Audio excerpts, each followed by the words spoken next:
Everyone, last week most school districts voted on their budgets for the upcoming school year on town meeting day. And for this year, we're still looking at a roughly $90 million surplus in the education fund, as we forecast in December. Property tax rates were set for this year using the best information available at the time, which included a grim projection about the economy due to the pandemic. Fortunately, that projection didn't come true, and the numbers show Vermonters actually overpaid on their property taxes. So that means we have more money than needed to meet the budgets that were approved last year. I should note, this is still in addition to the roughly $400 million schools have received in direct federal funding to use for things like air filtration and many other needs. As Vermonters are well aware, it costs a lot to live in our state, which has exacerbated other challenges we have, like our demographics.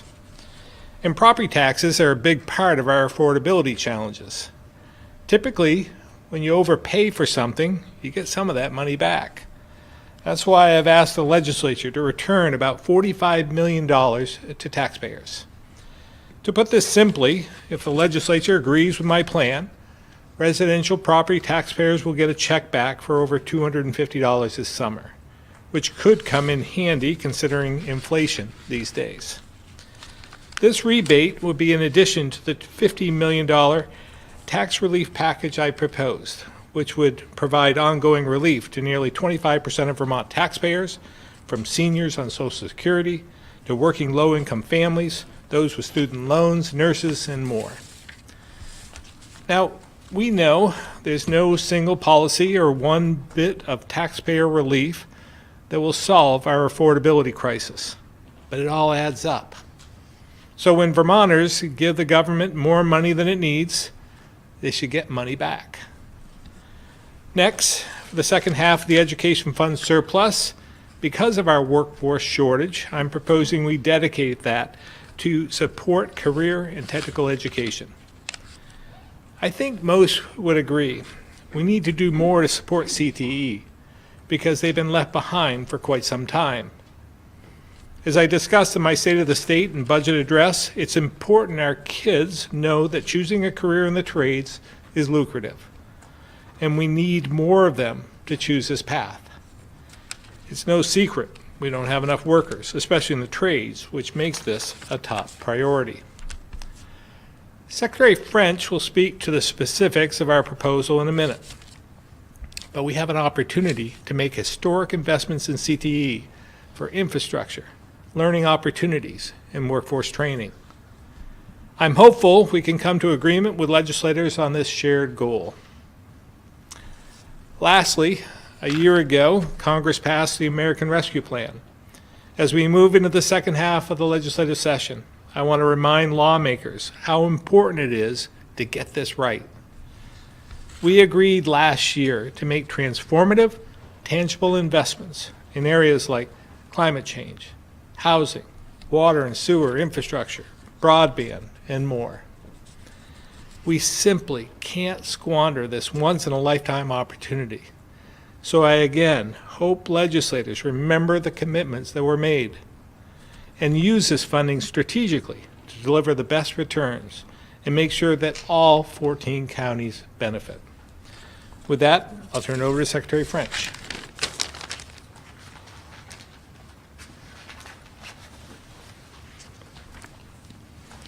Thank you, Governor. Good afternoon. It is projected the education fund will have a large surplus this year. Governor is proposing to return half of that surplus to taxpayers in the form of property tax rebate. Governor is proposing the other half of the surplus be invested strategically to expand the capacity of our career and technical education centers to address what is probably our greatest challenge as a state, our workforce development. Our CTE centers play a critical role in our education system and in the economic development of our state. Using these one-time surplus funds in a strategic way to expand the capacity of CTE centers can help us meet our current and future workforce needs. Simply put, investing in CTE is an investment in our future. There's a lot of interest in expanding CTE programming in the legislature this year. and we look forward to working in partnership with legislative leaders to advance this common goal. To help support these deliberations and the collaboration with legislators, the governor has put forward recommended strategies in the form of 3 investment priorities to use these one-time surplus funds. The first priority would be to establish a $15 million fund to create a CTE construction and rehabilitation experiential learning program and revolving loan fund, with the purpose of expanding the experiential and educational opportunities for Vermont CTE high school and adult students to work directly on construction projects, including residential housing projects. This program would improve property values around the state while also teaching high school and adult students critical trade skills. This program would accomplish several goals, including create community partnerships with CTE centers, housing organizations, government entities, and private businesses, beautify communities and rehabilitate underperforming housing and land assets, and expand housing access to Vermonters and communities throughout the state. The second priority would be to establish a $28 million competitive grant fund program for CTE facility and infrastructure upgrades directly tied to high-need workforce areas. Funds from this grant program could be used for the expansion of CTE classrooms, applied learning spaces, or purchasing new equipment to expand program access for additional students. Centers would work with their local advisory boards to identify the high-need workforce areas in their regions to guide these investments. The third priority would be to use $5 million of the Ed Fund surplus in 2 areas: to support the development of just-in-time, rapid deployment training opportunities, and second, to support the development of innovative workforce training programs. $4 million of the $5 million would be directed towards the just-in-time training programs to assist CTE students, secondary and adult, in mastering the skills for Vermont's high-need jobs in the trades and in healthcare. Examples could include summer training programs, an extended year of high school as a pre-apprenticeship experience, and training boot camps or other intensive training programs.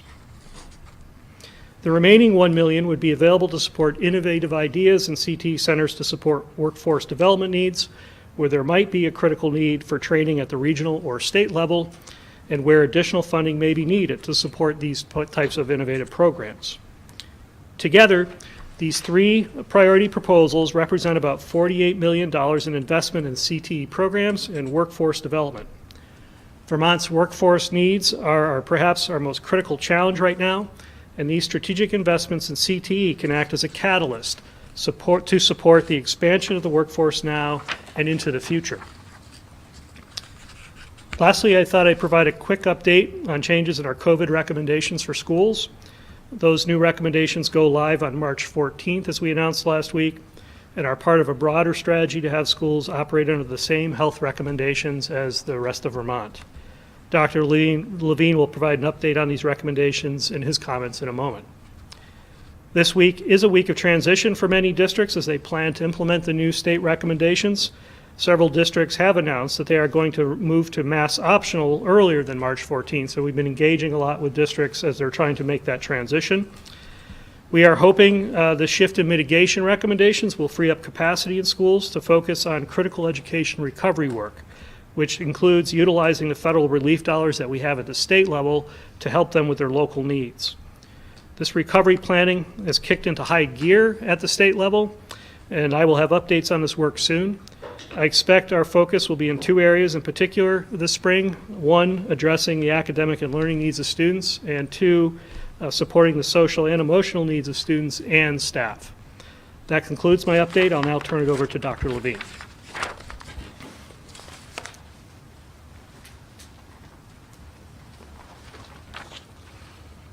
Thank you. I'd like to start out by thanking our state epidemiologist, Dr. Patsy Kelso, for speaking to you at last week's press conference in my absence. She's obviously one of the many, many people in the health department who have stepped up to shoulder a great deal of work to help us navigate the pandemic, and I owe her a debt of gratitude. As we've noted for many weeks now, the COVID-19 situation continues to improve both nationally and in Vermont, particularly when it comes to the important measures regarding severe illness and disease. The CDC has reinforced the need to use metrics that focus on severe disease as we plan for the future. And Vermont as a state is seeing very low hospitalizations and impacts on the healthcare system related to COVID illness. We're well protected against severe disease through vaccination, have more immunity in our population from infection, have ready access to testing, and treatment options are available for those at higher risk. With lower risk of severe illness and the tools available to protect Vermonters, we are preparing to update our public health guidance. It will reflect these new realities and help us live safely with fewer COVID-19 disruptions in our lives, so we can focus on recovering from the setbacks caused by the pandemic. As we've already previewed, starting Monday, March 14th, the decision to wear a mask will be up to each person based on their own circumstances, personal risk assessment, and health needs. This will mean something different for everyone. You may feel ready to take off your mask indoors, or you may decide to keep wearing it due to your age or a health condition, or to protect someone at risk for more severe illness. Or maybe you're just more comfortable keeping it on during this transition time. I want everyone to know that's totally okay. It's okay to be cautious and make these decisions at your own pace. And I ask everyone to be supportive of these personal choices and not judge anyone who chooses to keep a mask on.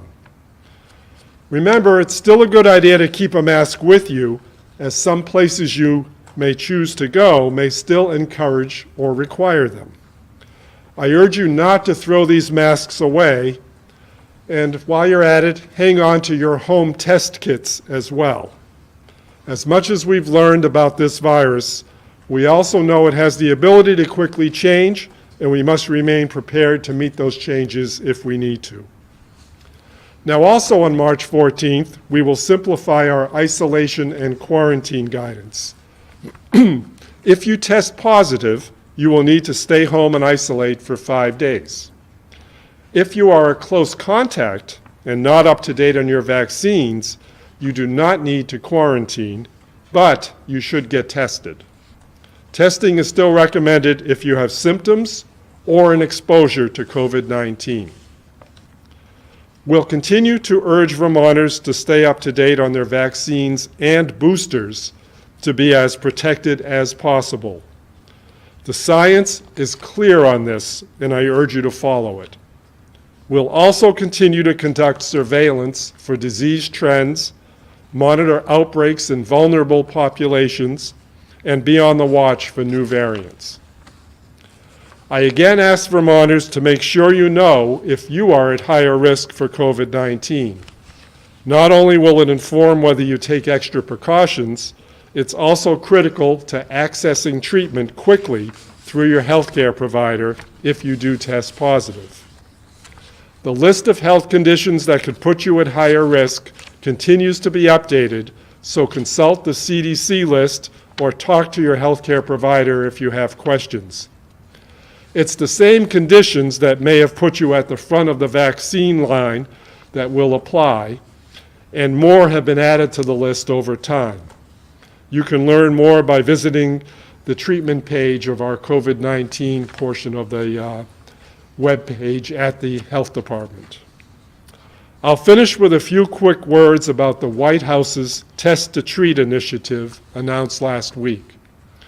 Test to Treat is just what it sounds like.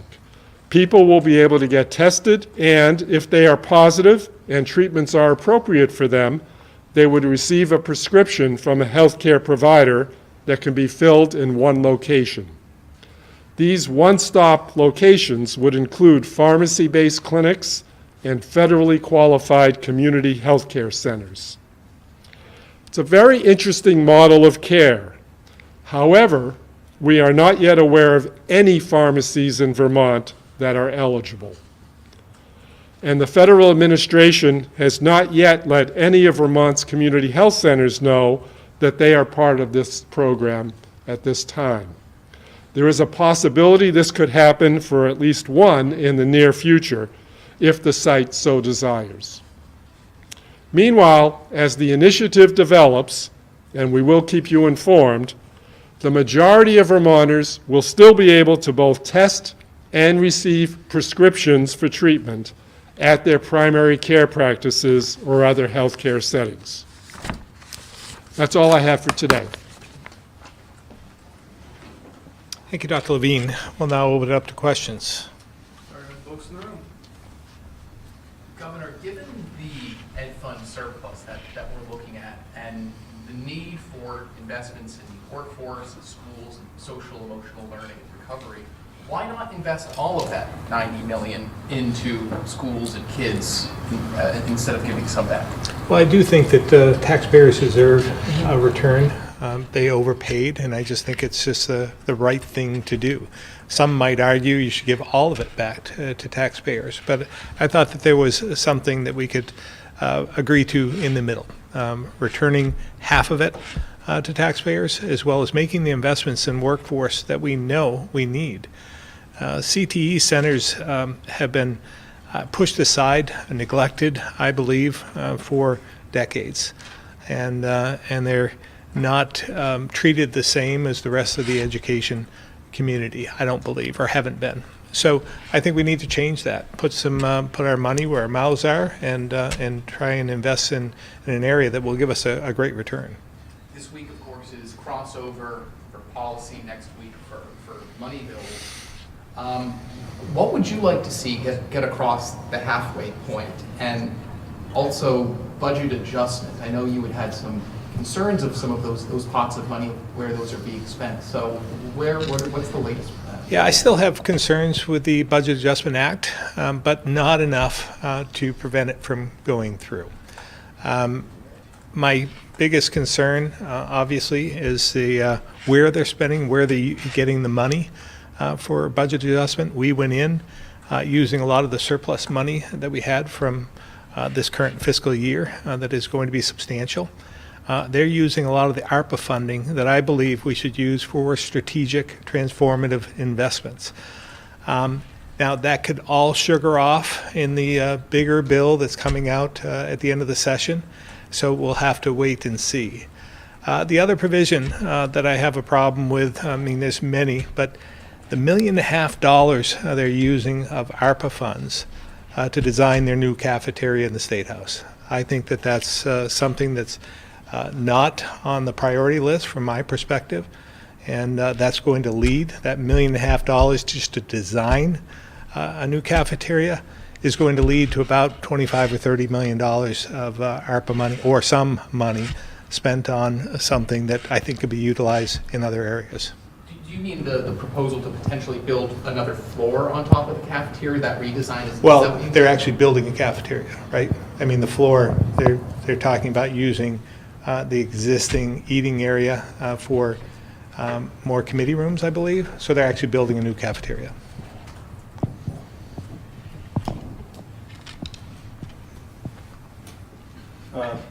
Dr. If I could, the test kits we were just talking about, most of those test kits now, I believe, have a use-by date of June or July, I believe. And I'm just wondering, can they still be effective after those born-on dates, as you? I'm not sure it's as straightforward as you're presenting it in terms of when you're looking at hundreds of thousands of test kits, which ones are Right. I'm just slated. looking at the groups of test kits that came out. I know when I picked up mine, they were good till June. The ones that just came out and were delivered this past week from the federal government were right around July of 2022. of this year, yes. So I was just curious. Yeah, I do know there was talk at the level of the FDA about if those expiration dates actually could be extended because of the fact that nothing is going wrong within those kits that would prevent them from being accurate later on. I don't have an update on that, unfortunately. I do know that the federal government has just given Americans another opportunity to get several more test kits for their family. So I would hope that if those are coming in April, that they don't expire 2 months later, clearly at a time when the pandemic will have really receded, and we want to save them for a future time if we need them. Is there a way to find out one way or the other that those will be, that will be able to extend past the? Yeah, I would have thought we would have heard from the FDA by now, but let me have our office look into that. Governor, also, just wondering, with the legislature proposing a bill to really treat legislators and people in government different from the general public as far as stalking and a few other harassment issues. Is that a good idea, or should we be just strengthening the law altogether? Well, I'm not, I think any issues surrounding stalking of any sort should be, is reprehensible. And I think that we should do all we can to prevent that from happening.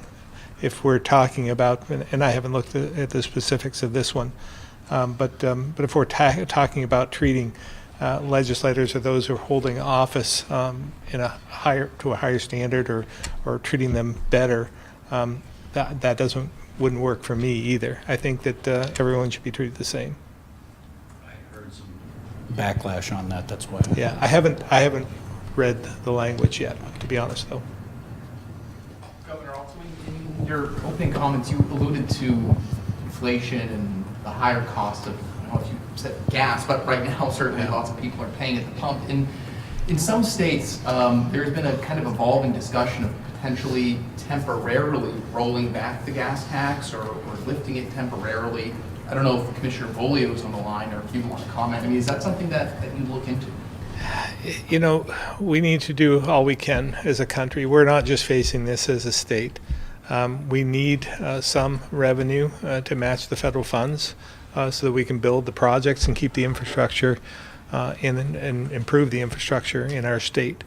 And that would only give us temporary relief. We're not talking about a lot of money. When you combine, I think it's about 28 cents or something like that per gallon. That's not going to, I mean, we've seen the price of fuel go up dramatically, far exceeding the 28 cents. So I don't think in the long term that's going to help. I think that I'm sure on the national level, they're looking to do whatever they can to increase production, to take, at least temporarily, to try and take some of the impact away from everyday taxpayers. But this is, again, difficult. We saw before the Putin war on Ukraine began, I think that we were already seeing the prices of fuel increasing due to inflation, supply chain issues, and so forth. Since then, it's increased dramatically and may increase more, but it's the price we may have to pay for freedom and for democracy, and to do all we can to condemn the actions taken by Russia and Putin in particular. Governor, the president today did cut us off from Russian oil. That's a good move, by the way.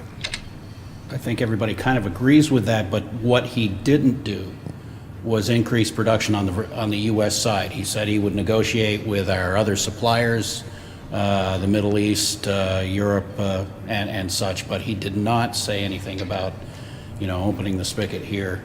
As far Well, again, this is a little bit out of my area of expertise, but I think we should do everything we can independently to take care of the U.S., and if we can increase production, and we're currently, I believe, at one point recently, we're the highest producer of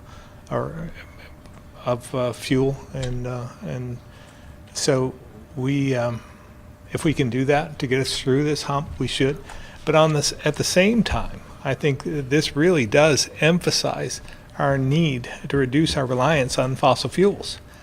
I think that the electrification of vehicles is the future, And we should accelerate that just as quick as we possibly can so that we can be truly energy independent. So we don't have to rely on the Russias of the world or the Middle East or any other country for that matter. We should be able to stand on our own 2 feet. And so maybe there would be a reduction in conflicts as a result. I think this war on Ukraine, I think some of it is about dominance, world dominance, dominance of the fuel industry, natural gas and gas as well, petroleum gas. So I think, again, we can do 2 things at once. We should increase, in my humble opinion, increase production here in the U.S. If we can to get us through this period of time, but also double down on trying to invest in the technology to reduce our emissions as well as to become more energy independent with the electrification of vehicles. I have a question for Dr. Lee. Would you care to comment on Florida discouraging healthy children from getting vaccinated and Governor Desantis chiding students for wearing masks in schools?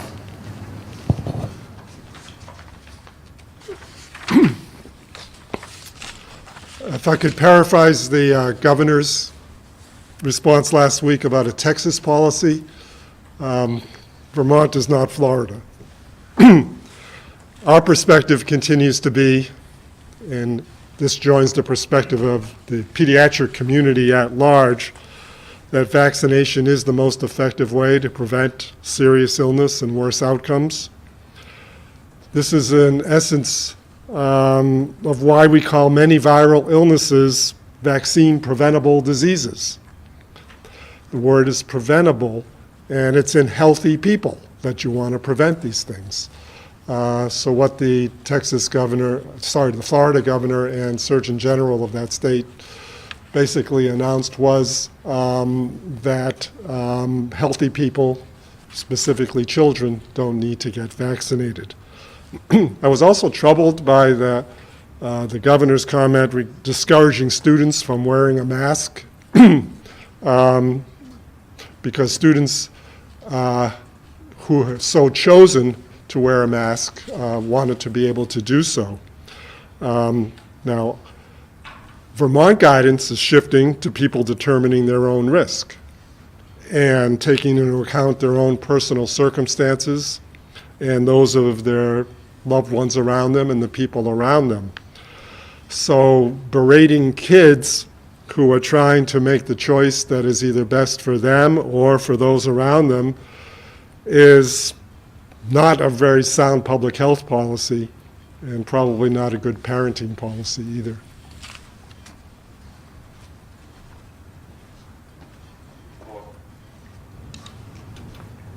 All right, we'll move to the phones, starting with Wilson Rain. AP? Hi, everybody. As always, thanks for being so accessible. This is for both the governor and Dr. Levine. It seems that this week sometime is the 2nd anniversary of the original state of emergency that came with COVID. And I know that COVID was looming for a while before that actually came into place, but I'm wondering, 2 years later, would you ever imagine that you as Vermonters and you as public officials would have had to have gone through what you have gone through? And what lessons do you think that you have learned here, both as or as human beings and public leaders? Well, first of all, I think if you look back 2 years to March 13th when I signed the order stating an emergency declaration here in Vermont, I never expected that it would last 2 years. Not that the state of emergency has lasted, but I didn't think the pandemic was going to last 2 years. But on the other hand, I don't know if any of us knew what to expect. I think the lessons learned from my perspective is that understanding we don't have all the answers individually, that we continue to have to learn from others. We were able to watch other states. Some of them were experiencing the pandemic before we were, so we were able to avoid some of their mistakes. We also started these press briefings. When we've had, over the last 2 years, I would imagine well over 100, 150, maybe more, I don't know. But we leveled with Vermonters, and we tried to tell them what was going on. We were truthful with them, and giving the good news and the bad. But we also, as a team, we worked together to listen to the science, watch the data, and make decisions on what we thought was best collectively for Vermonters. And that wasn't always popular. Not everyone agreed.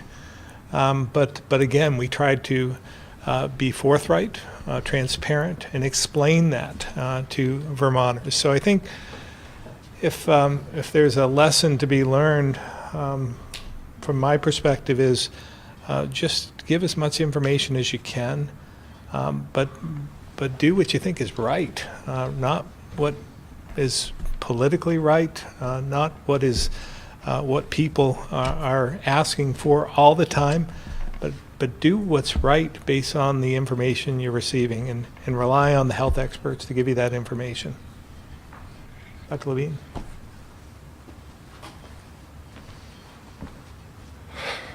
Yeah, this is a amazing time that it's 2 years later.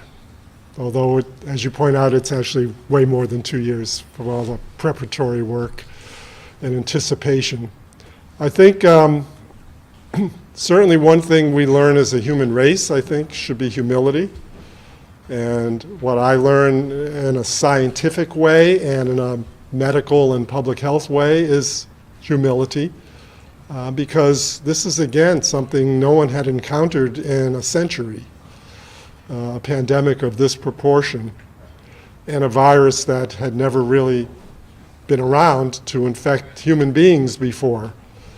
And we still don't even know exactly how it got to human beings, though the theories are getting further honed. So, I think relying on science, relying on data, would have been something that I would have thought was a natural thing for most people to embrace, but as we've seen, we live in very polarized and divisive times as well.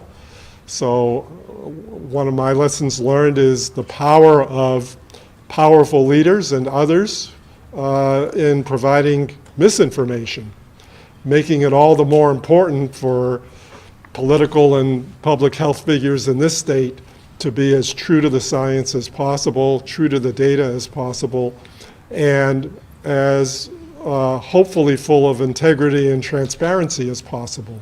One of the basic tenets of public health in situations like this is frequent and obviously accurate communication.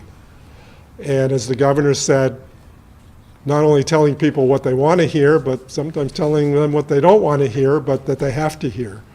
And I think that's an important lesson that we all need to take into consideration as well. The reality is, this is a cause of stress across the world, and certainly in our country. And we need to understand that and continue to be understanding of what that stress has done to people. At the very basics, it's gotten people into arguments and polarities about masks are good, masks are terrible, vaccines don't work, vaccines are life-saving, and we need to sort of navigate those waters and try to be understanding of people who aren't on the same side of the fence as us. We also need to be incredibly thankful that we live in a state where the majority of people have been aligned with us completely all along the way, which has been really a wonderful, wonderful aspect of this. But when I refer to the stress, it's also what we've been referring to in the numerous press conferences of late, which is we are taking the focus off of this virus that is receding for hopefully a longer than a moment into the background, and now dealing with all of the impacts that it's had on our population.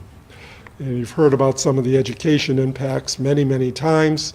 Also impacts on our overall health, on our overall health habits and lifestyle habits, on numerous aspects of our existence. So I think we need to be very humble and realize that we have a ways to go to now engage in what we call recovery and revitalization and get ourselves pointed in the right direction, and hopefully with some unity and getting there without a virus sort of lingering in our minds all the time, impacting every move we make and every action we take. So that's not probably doing justice totally to your question, but that's about it for now. Okay, thank you very much. Ben, the Valley Reporter. Yes, hi, thank you. I have a question for Secretary French. So at this stage in the pandemic, we've been talking about the social and emotional health of Vermont students. What exactly are some specific measures that you're going to take towards addressing these?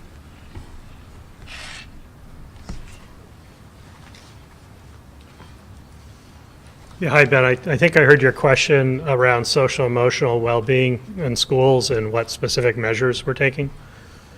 Yeah.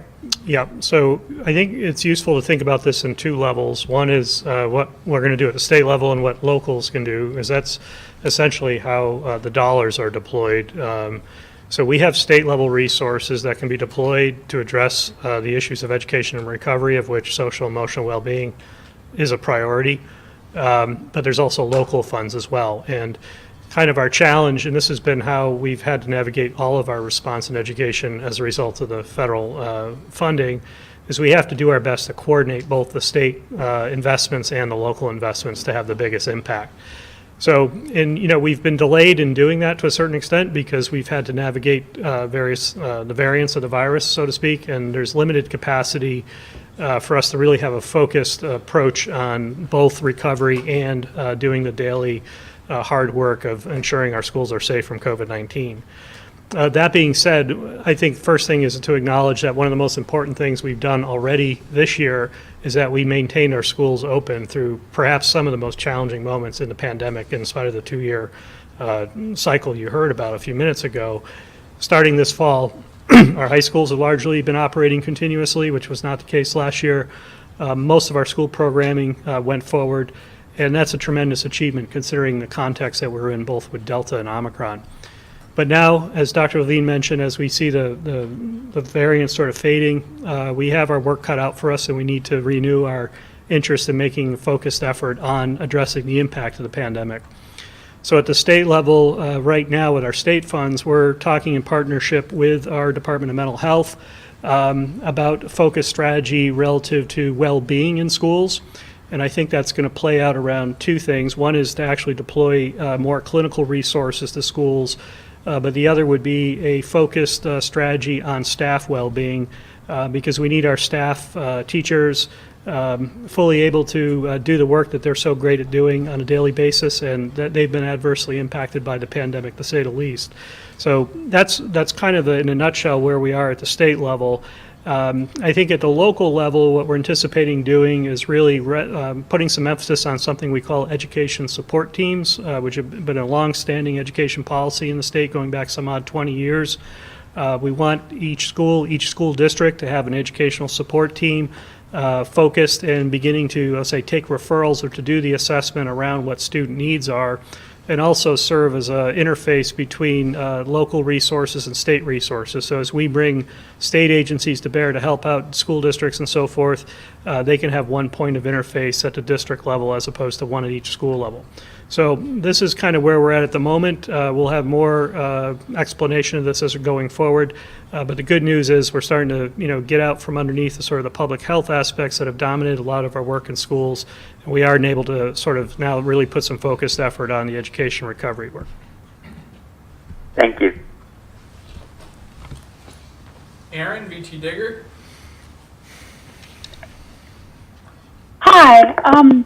I believe that I think this question would probably be for Dr. Levine. I was wondering for the new mask guidance that you guys are putting out, does it apply to congregate facilities like long-term care, healthcare settings,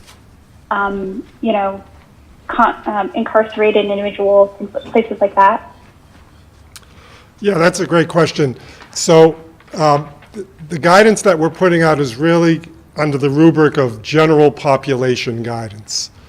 Both the healthcare sector and the long-term care sector have guidance coming from CDC and from CMS, and they need to be attentive to that, as they always are. Having said that, even the guidance coming from there is really focused on recovery, if you will, and on maintaining good visitation patterns, maintaining good infection control practices, of course, but not being so overly restrictive that we adversely impact the mental health of people working in such facilities. So they will go under their guidance, though. And with regard to corrections, our corrections department has been formulating more renewed plans for, again, returning to a time when visitation policies and restrictiveness can be revisited as appropriate to the circumstances on the ground at those settings.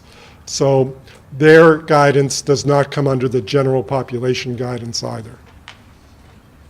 Okay. I also have a question about the schools. Maybe Secretary French would know better than you, but, we'll see.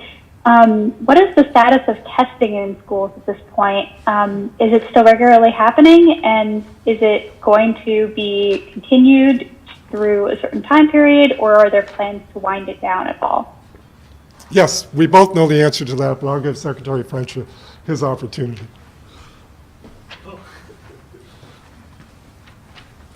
Thank you, Dr. Levine. You're talking about COVID testing in schools? Yeah. I mean, I don't know if that is simply antigen testing or Sure. if you guys still are performing a level of PCR testing, but I was thinking of kind of both initiatives. Yeah, I just want to make sure you weren't talking about SBAC, academic testing. In terms of COVID testing in schools, we're maintaining our current programs, which are twofold. We call Test at Home. In both, I should say, both programs rely on antigen testing, rapid tests. So Test at Home is still being maintained for the time being, as is what we call staff assurance testing, which is, basically to provide staff ready access to antigen tests so they can maintain an awareness of their own status relative to the virus. So what we announced last week is that those programs will be fading out over time. I think we'll start to see that happen around April 1, sometime in that time frame, but it's not certain at this point. And very similar pattern to our mitigation recommendations in that we're going to be moving the testing towards a statewide approach as opposed to a specific strategy for schools. So in the background, there'll be increased supply of antigen tests coming into the state from the federal supply, and we'll be seeking to phase out the specific school program in favor of a larger testing initiative available to all Vermonters. Okay. Just by the way, did you ever get that list of highly vaccinated schools throughout the state? Yeah, it's something we're working on. Thank you for asking. We had the week of vacation, so we weren't able to make much progress on that because our intention was to send the information to local school districts first. So that's what we did on Wednesday of last week. So we're in the process of just pulling that together. So we'll have some reporting on it soon. Okay, thank you. Tim McQuiston, Vermont Business Magazine. Hi, Governor. I had a couple of construction questions for you. We're just about to enter the season, and this is sort of the near wheelhouse. There's a lot of money available, of course, for construction, and the industry has actually been doing about as well as any industry through the pandemic. There's a lot of money, but not a lot of workers. What are your expectations as we ramp up the new construction season? My expectations are we're going to have more projects than we have entities to construct them. We're having this unprecedented amount of federal dollars coming into the state for a lot of infrastructure, and we have our traditional funding as well. So this is going to put a lot of stress on us and those in the industry as well.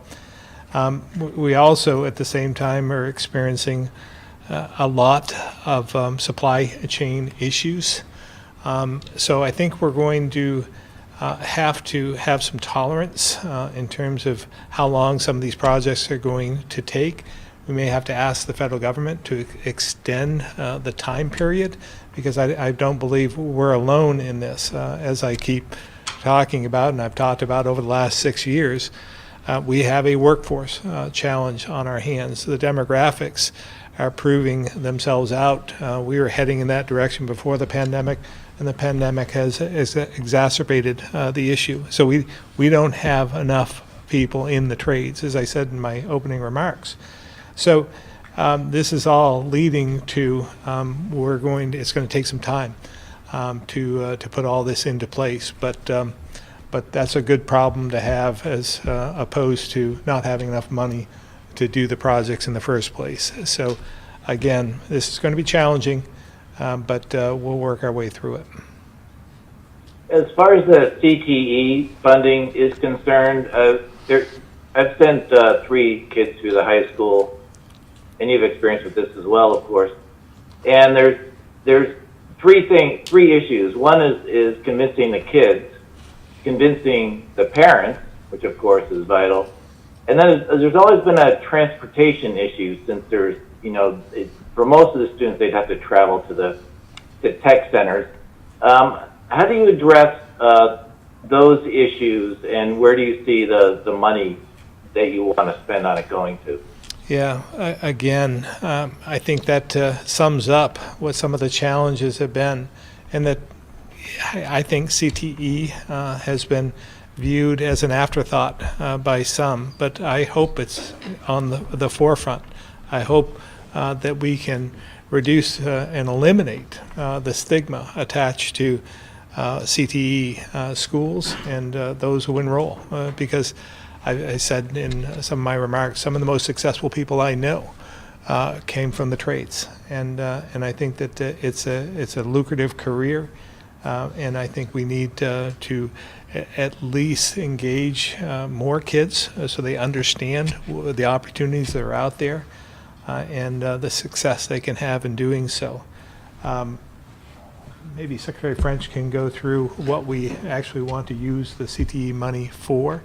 But I will say, the sooner that we can destigmatize this and put this into, a more congregate setting, from my standpoint, the better off we'll be.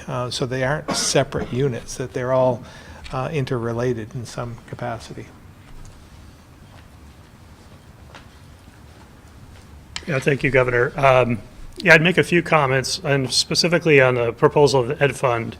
The governor's remarked that, CT centers have been left behind to a certain extent. I think that's definitely been true pertaining to COVID relief. Most of the COVID relief dollars that have come in to all states come to school districts, and that isn't necessarily a good alignment with funding for CT centers. So we've had to work, and the governor's had it as a priority. We had another very small, relatively speaking, pot of funds called the Governor's Emergency Education Relief Funds, and those have been largely dedicated to CT centers. But there is a significant need not only to address the COVID-related costs for them, but also, again, to make a strategic investment in the future. And I think CT, from an educational perspective and a workforce perspective, should be leveraged to the maximum extent possible. And to your point, Tim, I think about this idea of eliminating barriers is a useful one. We have several other policy proposals in play with the legislature. We should be looking at structural barriers that prohibit or prevent or make it difficult for kids to attend CT programs. One, for example, that we're working on with the legislature gets at the structural issues of how CT is funded. There are some essentially financial disincentives for schools to support students attending the centers, and we want to work to eliminate that and essentially fund CT right off the top of the ed fund. So we had a study that was done a year ago on that, and we have an interest in taking that forward and actually trying to operationalize that in the coming year. I think another issue, to your point about students, the logistics involved of attending the different CT centers. I was down at the Stafford Tech Center in Rutland earlier this year, and I was a superintendent of that area, but I wasn't surprised to find that they're basically trying to manage the academic programs from 12 different sending high schools.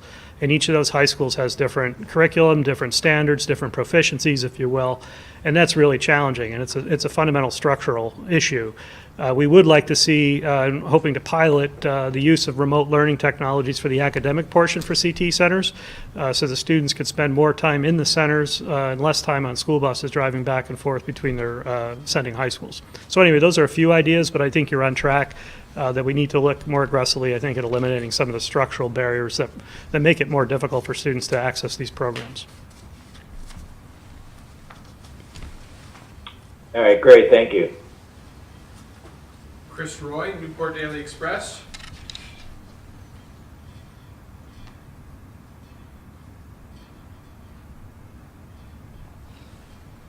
Chris Roy. All right, we'll move to Pete Hirschfeld, VPR.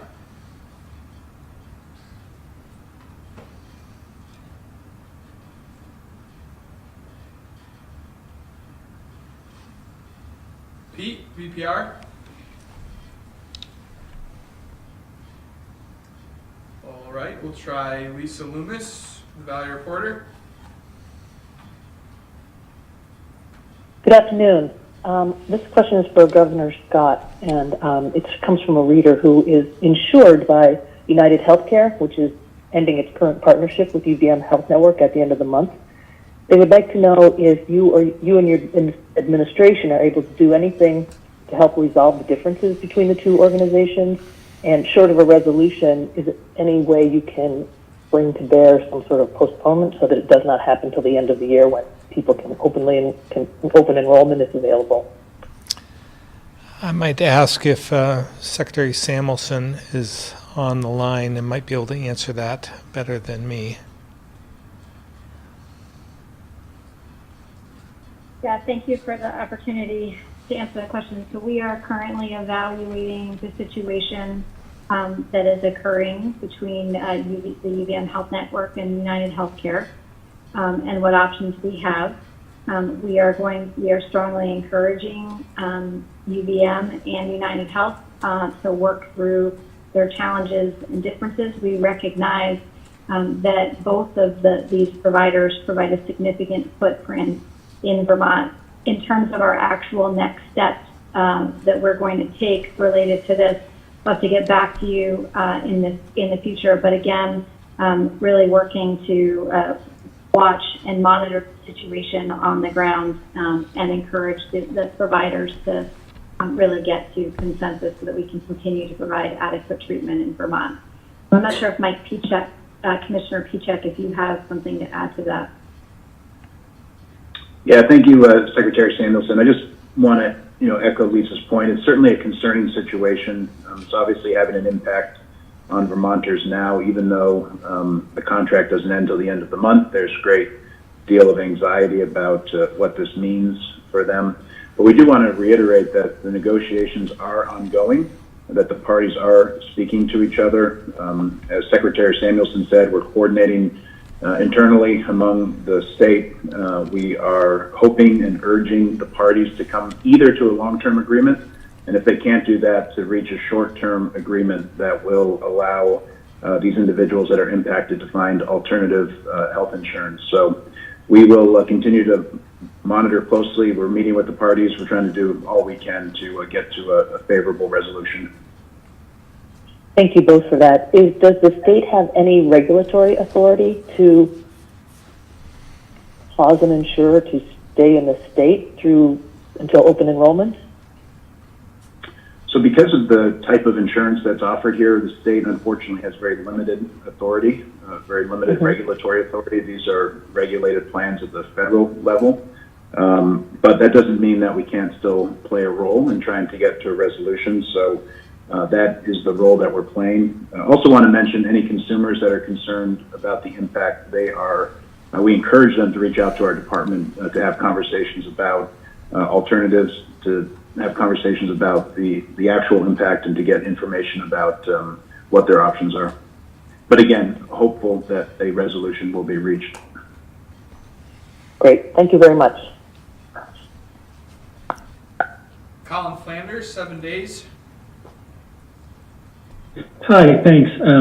Governor, I was curious if you could give us an update. I know it's only been a few days, but last week you had said you had asked the state treasurer to review and liquidate any investments Vermont has in Russia, and you also asked your administration secretary to halt any purchases of Russian goods and terminate contracts with Russian entities. Have you been briefed on any movement on that? Has anything happened on that so far? Or are you still in the exploring phase? Yeah, it's still a work in progress. I don't know if Secretary Clauser has anything to add to that at this point in time. I have not heard back from the treasurer, but I know she and her team have been working on this as well. Thanks, Governor. I don't have much to add. We are looking into all of our contracts. The Office of Purchasing is looking into their contracts and reaching out to contractors to determine whether or not we have Russian-sourced goods as part of any of those contracts. But I don't have any definitive numbers to provide yet. Some of the challenges, Colin, is that you have to do some research in terms of which products actually have Russian, I guess, roots. Some of them we may not even consider, like I think it's Nokia and Hakkapeliitas, I believe, are manufactured in Russia, as well as in maybe Finland. But I don't know where the entity is owned. So that's a pretty big item coming into the state, but also do we purchase any of those for our fleet vehicles, for instance? So it's a bit of a painstaking process to go through that. Every commodity would have to be researched. So it's going to take a bit, but if we encounter any, we'll certainly have to research that, and then we'll be able to tell you what we come up with. Great. Okay. Thank you. And then just one quick question about your proposal to return the $45 million in property taxes. I think you had said along the lines of $250. Would that be like $250 per taxpayer, or is that an average? In other words, would it be prorated based on what you paid, or is this just a blanket $250-ish check to every residential taxpayer? Yeah. Commissioner Bolio, are you on the line? I'm here, Governor. I'm happy to take that one. So the governor's proposal would be a flat amount to each homestead filer. So that's based on property, and it's usually by household. It might be, a single person. It might be a married couple. It might be a family. But the proposal is to do a flat amount, which would be somewhere between $250 and $275 per homestead parcel in the state. And the reason for that, Colin, is just simplicity. It would be too difficult to go through every tax paid, so to speak, and then take a percentage and so forth. So we just thought it'd be much easier if we just had a one check written to everyone. Great, thank you. Chris Mays, Bennington Banner. I know might have had to drop, so we'll move to Greg Lamoureux, County Courier. Good afternoon, Governor. I know you touched on this a few minutes ago, but I want to go back to it for a minute. In Washington, there's been talk about a federal tax holiday to alleviate some of the effects of what Americans are seeing from the war in Ukraine. Federal tax rate for a gallon of gasoline is 18.4 cents. Vermont collects another 30 cents. I suspect that everyday Vermonters would see the combined 50 cents as a big difference, especially for those who are struggling to make ends meet, and especially for those in rural Vermont who have to travel for work a lot. You began today by saying that affordability is a big issue for you.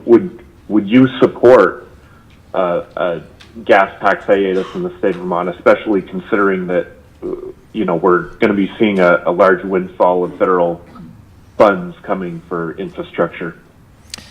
Yeah, as you probably know and have researched, I have a lot of proposals to reduce the cost of living on everyday Vermonters. I'd like to see the legislature take those up because that would be very, very helpful, I believe, and help the most vulnerable. I would entertain anything in this regard, but again, I just have to caution, we still need to match federal funds unless the federal government was to say you don't need a match in order to move forward with any of these transportation projects, because if we don't have the money to leverage, we don't get the money to do the project, and that may not be advantageous for us either. So again, it depends on the details, but certainly entertain anything to try and alleviate some of the pressure. But I think we just have to be very open and honest about this. This war, this invasion on a peaceful nation by Putin in Russia is going to have a devastating effect and increase costs, not only to Ukraine, which is horrific, but the cost of living is going to increase here. The cost of fuel is going to increase, and we have to bear that cost. There's just no getting around that, and so we'll entertain anything. We'll see what the federal government does, but again, I think they might be able to take some measures as well to try and increase some production for the short term to alleviate some of the pressure.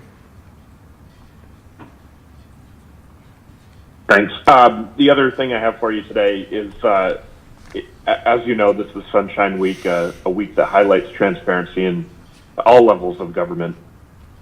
Your administration over the years has done a number of things to reduce transparency, including blocking BACs or blood alcohol contents in DUI arrests from VSP troopers, publishing that in press releases, and even though that is public record later on.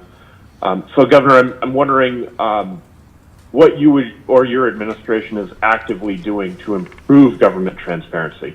Well, we're having press conferences every single week and standing up here for sometimes 2 to 3 hours answering your questions.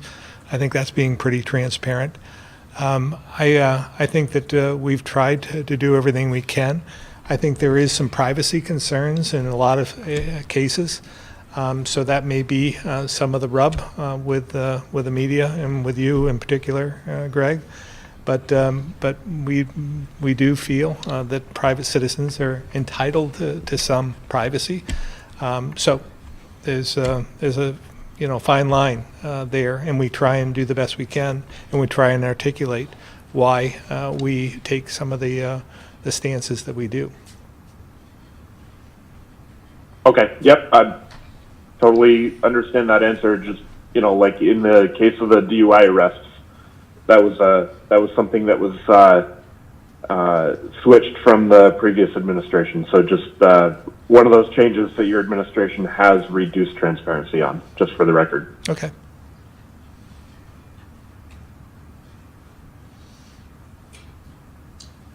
That's it for me. Thank you, Greg. All right, we'll move to Guy Page, Vermont Daily Chronicle. Hello, Governor. In Senate Judiciary this morning, Senator Benning voted no on the S-30 compromise bill approved by your legal counsel. He expressed his concern for a provision that allowing courts to remove guns from a household without the due process of being able to make a case before a judge. And he said, I'm going to quote, "It's a precedent setting that I fear for the future will be a stepping stone for other cases." Now, I'm wondering, why didn't this concern about due process not keep you from saying no to that part of the compromise bill? Well, first of all, I didn't, this wasn't my bill to begin with. As you know, I vetoed the bill. I don't know if Senator Benning brought this up during the first bill. I don't know if is this something that was added to the bill, this new proposed bill? Yes, I believe it was. Yeah. Okay, so if it's something that's added to this bill, I just don't know that much about it, and we'll see. I was pretty clear in the veto letter what I expected to change if they were. I presented a path forward, and if they don't adhere to what path that is, what I had laid out, then I would probably be opposed. But again, if this was part of the original bill, then I would expect that Senator Benning had brought that to light earlier. I just hadn't heard about it. Okay, thank you. Another question. Commissioner Levine was talking about pharmacies, doctor's prescriptions, treatment for COVID-19, and I may have missed it, but I wondered was he talking about that it's now okay to get treatments such as ivermectin and hydroxychloroquine? Have these standards been relaxed on that, or is that still a verboten as far as the federal government, the pharmacies, and the state's concerned? Dr. Levine? Yeah, the Test to Treat program from the federal government does not include the drugs that you mentioned. It includes the newer antiviral drugs, Paxlovid, Molnupiravir, and any other new pills that come out and are shown in an evidence-based fashion to be effective at treating COVID and preventing serious illness. Okay, thank you very much. Andrew McGregor, Caledonian Record. Yes, thank you. Good afternoon. A question for Secretary French. Interested in the pivot to academic recovery. I'm wondering if AOE yet has enough data to be able to describe the scope and impact of lost education from the pandemic. I mean, are you able to either qualify or quantify, a fifth grader today is a year behind or a year and a half behind, that kind of assessment? Yeah, thanks for the question. We don't, at the state level, have that kind of data. The only statewide academic assessment that we have is the SBAC, Smarter Balanced Assessment, which is given once a year in grades 3 through 8 largely in math and reading. The year before, the assessment was canceled. Last year it was implemented with some waivers, and particularly a waiver on participation rate. So we don't have good data at the state level necessarily. We are going to be working directly with school districts to have them leverage their local data. Most of our school districts do have some form of benchmark assessments that they use, particularly at the elementary level. And that's an area where we'll have to focus a bit to ensure students are on track with their sort of foundational skill development. At the older grades, high schools will have some information, I think, around course taking patterns and have some idea of students' progress towards meeting graduation requirements. I think the challenge academically is going to be probably for the middle students who were transitioning some from that elementary sort of benchmarking approach to the high school course taking. And these are going to be areas where we're going to be operating where we don't necessarily have good information at the state level, and we'll have to decide to what extent we try to implement some new data metric, or to what extent we just focus on providing those supports directly to schools so they can intervene. Is it your expectation then that a greater grasp of these impacts on a more granular basis is available at the schools? I mean, are you hearing anecdotally that superintendents and principals are pretty dialed in on on this, or are we still in the shadow of the variant surges, and that shift in thinking hasn't yet happened? Yeah, I think the shift has started at the beginning of the school year, but certainly people's energies appropriately were directed at managing the public health concerns. But again, I think it's a tremendous accomplishment and a credit to our staff and the schools that we've maintained as much stability as we did this year in terms of keeping schools open. But we do need to put new emphasis on addressing the impact of the pandemic, and I am optimistic that we'll be able to do that. It's a question of how best to manage, again, the sort of balance between providing those direct supports versus measuring what the need is. And we have to do a bit of both. And, we expect, for example, from a strategy perspective, to make greater investments in after-school programming and summer school programming. As we did last year, those programs largely had a engagement or social focus. I think going forward, we'll put renewed emphasis on those systems for academic purposes. So the basic strategies we can put in place, I think, are knowable, but it's a question of how we measure the impact, which is still an open question. But I think schools are very much involved in those conversations right now. Okay, thank you very much. Okay, that's it. Thank you all for tuning in, and we'll see you again next Tuesday.